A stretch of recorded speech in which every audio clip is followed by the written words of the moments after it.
always delighted to make up something good. Otherwise, we hope you enjoy your tour. She's going to tell you all about the history of the bay, show you lots of our points of interest, and all kinds of fun things out here around the harbor today. So once again, welcome aboard and enjoy your tour. Okay, beware the captain, it's evil. Okay, welcome on board, guys. First of all, I'm gonna be talking the entire time, forgive me, but there is so much to see, and I immediately invite you to look on the right, where you see those two low white buildings. That's the first Coast Guard station here in California, here in San Diego, since the year 1937. They use a couple of helicopters. Those are Sikorsky MH-60 that the Coast Guard calls a Jayhawk. It's the same owned by the Navy and the Army. They call it Seahawk, Black Hawk. We have 5 cities around the harbor. City of San Diego, Coronado in front of us, and in the southern part of the bay, Chula Vista, Imperial Beach, and National City, with 5 different mayors. Yeah, 5. It's a lot. Yeah, The bay is about 12 miles long, and it has about 33 miles of coastline, shaped as a giant hook. In fact, if you look on the right, that promontory is Point Loma. Point Loma encloses the bay. North of Point Loma, we have the San Diego River and then Mission Bay with the beaches. But you can take a drive all the way to the end of Point Loma. That is pretty much where you see the crane just in the distance. There is the Cabrillo National Monument, Point Loma Lighthouse, but there is a beautiful view of the city. You're really quite high. You really get to see a lot from up there. Since we have people from LA area, Los Angeles, where they have the Santa Andreas seismic fault, we have one too. Oh yes, right here underneath us we have the Rose Canyon Fault that runs roughly north-south, parallel to the San Andreas. It's active. Cross your fingers. Just information. Now going back to Point Loma, that's the way out to the Pacific Ocean. Just the main channel south of Point Loma is the way out. Oh, the ocean is in front of us, north and south. But it's also the way in, of course. And I'm thinking about the first European explorer that arrived here in San Diego, Juan Rodriguez Cabrillo. Now this is jump back in the history. 16th century, the end of the 16th century is when Cabrillo starts the navigation with a galleon. We have the replica of the San Salvador at the museum, but the original was built in Central America, and Cabrillo started the exploration of the north, following the coastline. Nobody knew anything about cartography. They were the ones designing the cartography first time ever, and they arrived here to south of Point Loma. They saw the entrance to the safe bay.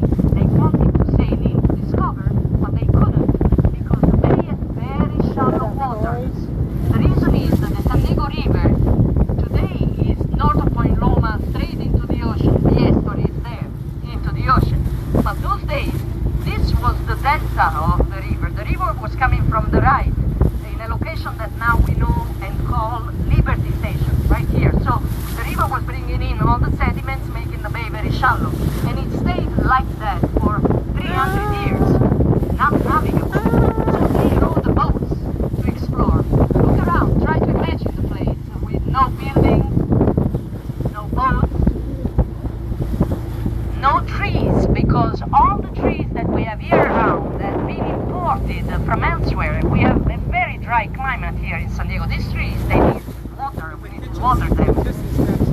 Oh, It's yeah, difficult to imagine, I know, but they've been beautiful in a natural state, but different. Now, must be said that those Europeans came in contact with the local Native Americans. Here they were the Kumeyaay, and they are still here, but in a very small number. Now, we know history. That was a disaster, that encounter between different cultures, the Europeans with the natives. They really didn't understand each other very much, so it turned out to be terrible for the locals. Today, clearly, San Diego is an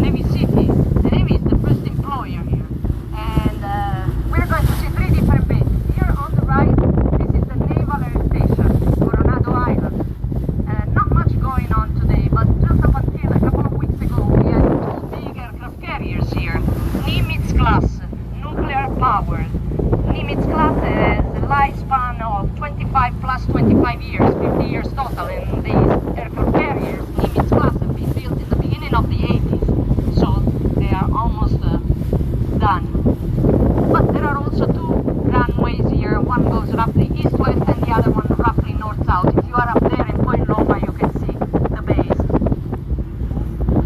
Now, Nimitz class, CVN 70 that was here was the Carl Vinson, and the 72 is the Abraham Lincoln. Now, latest news for the ladies on board, but also for the gentlemen, of course. It's the first time in the history of the US Navy that an aircraft carrier has a woman as a captain. Congratulations. Yes, long time due. Not the last one for sure. 7,000 people on board. These are floating cities. They carry an assortment of attack, defense, support crafts, fighter jets, helicopters. They are here sometimes. They are 2 or 3. We are a capacity with 3 vessels. Now the area is patrolled by that little vessel that you see in front of us and slightly on the right. That's Navy security. The last thing you want to do is to rent one of these jet skis and approach that area full speed. Okay. Especially if the fence is open. Not a good idea. Those guys are generally very friendly, but they might advise you once, not twice. Not a good idea.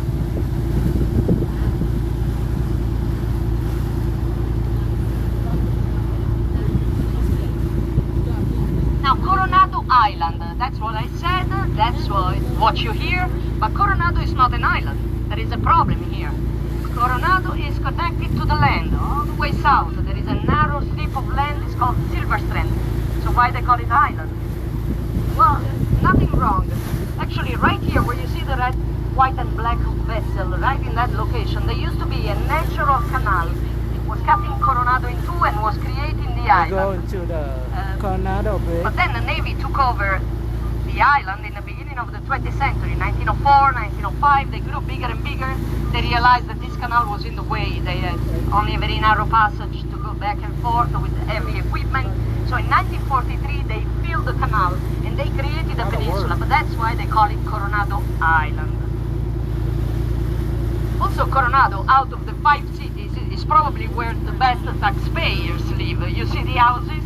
Oh yeah. Beautiful. Now you want to have an idea of how much it costs to buy one of these property? I was curious, so I went to search on the internet. There was only one house and I'm gonna try to show it to you. Right here on the right, there is a 2-story house, white, with a bougainvillea in the front. Yeah. That one was not on the market, but if you look on the left, there is a tiny house with 2 umbrellas. Yeah. You see it? The house needed big repairs. They were asking $6 million. They sold it for 7.5. Yeah. And that's the entry price. Okay. You can only go high. Yeah? Coronado. Who lives there? VIP people, CEO, retired basketball players, maybe retired Navy admirals. Not me. Now, it's true that the place is really well kept. No. Thank you for asking. No, but the place is well kept. If you like different architecture, yes. Yes, in a way. I mean, there is, of course, the border. The bay is enclosed.